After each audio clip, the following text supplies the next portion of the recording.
Respected learners, now we are going to learn about Oedipus-Rex. Oedipus-Rex as a tragedy and Oedipus-Rex character. Oedipus-Rex as an ancient Greek tragedy, Sophocles tried to follow all the rules of tragedy by Aristotle to construct his tragedy Oedipus-Rex. Oedipus is certainly one of the most striking characters in Greek literature.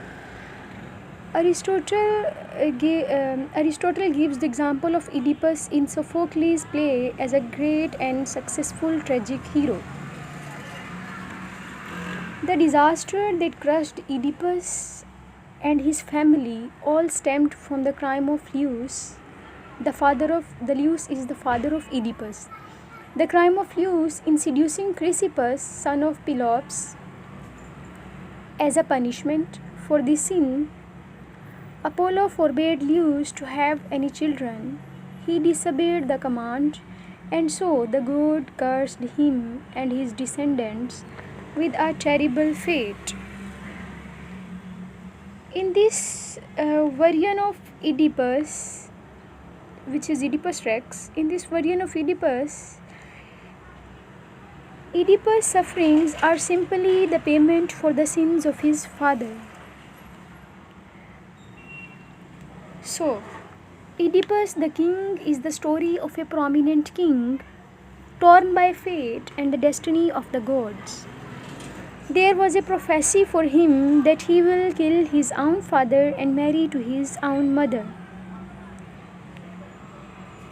It is a Greek play by Sophocles based on mythical subject with tragic flaw and a part of trilogy of Sophocles' play 3 consecutive stories. Although Oedipus' intentions were innocent, he has committed incest and parricide. He himself says, by lamenting on his birth, if I was created so born to this fate, who could deny the savagery of God? We may suppose ever since he succeeded in solving the riddle of the Sphinx, excessive pride and self-confidence induce Oedipus to despise prophecy and to feel almost superior to the gods. He says in his own Hamartia, "But I am a child of luck, I cannot be dishonored. Luck is my mother, the passing months my brother." Hubris, which is his absolute confidence, quickness to anger, and excessive pride on his intelligence leads him to his downfall.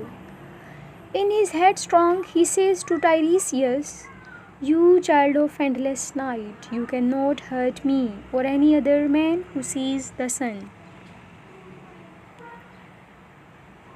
As a prominent king in his jurisdiction, power and politics, social anxiety, the abuse of power and leadership are some factors which proves to make the situation inevitable. Oedipus is affectionate to his people as their king. He himself says, "It is for them I suffer more than for myself." Peripety,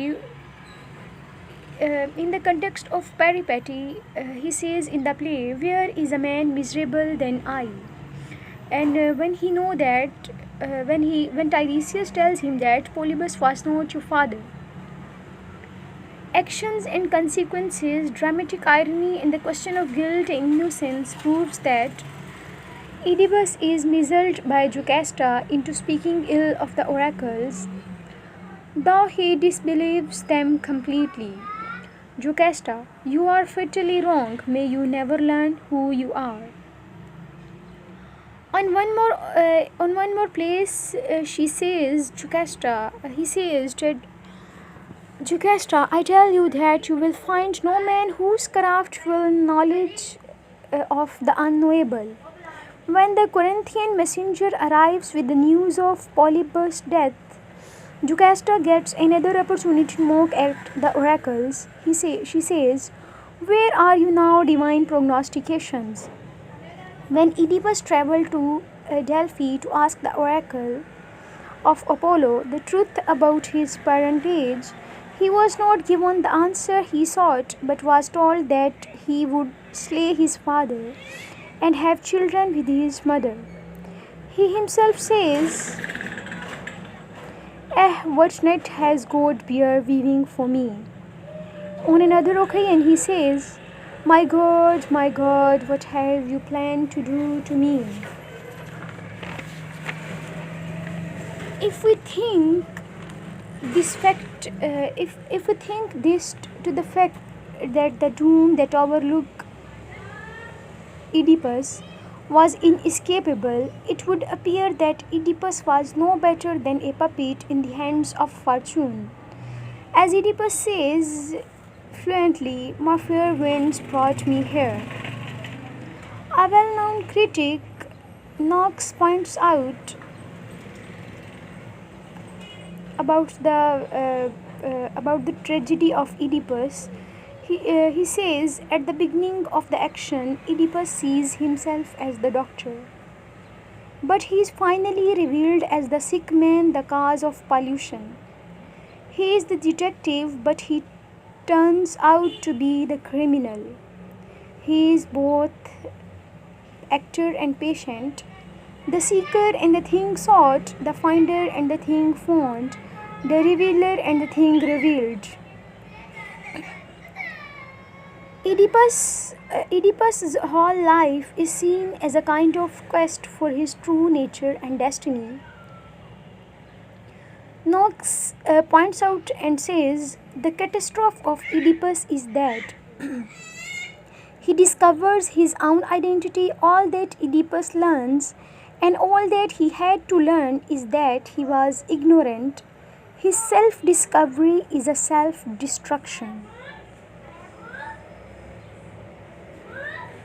In concluding remarks, Oedipus' pride, ignorance, insolence, and disbelief in the gods, and unrelenting quest for the truth ultimately contribute to his destruction.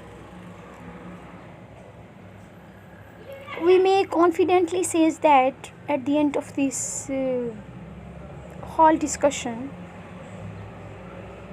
Sophocles' Oedipus-Rex is the greatest tragedy which fulfills all the rules of tragedy that Aristotle describes in his book Aristotle Poetics.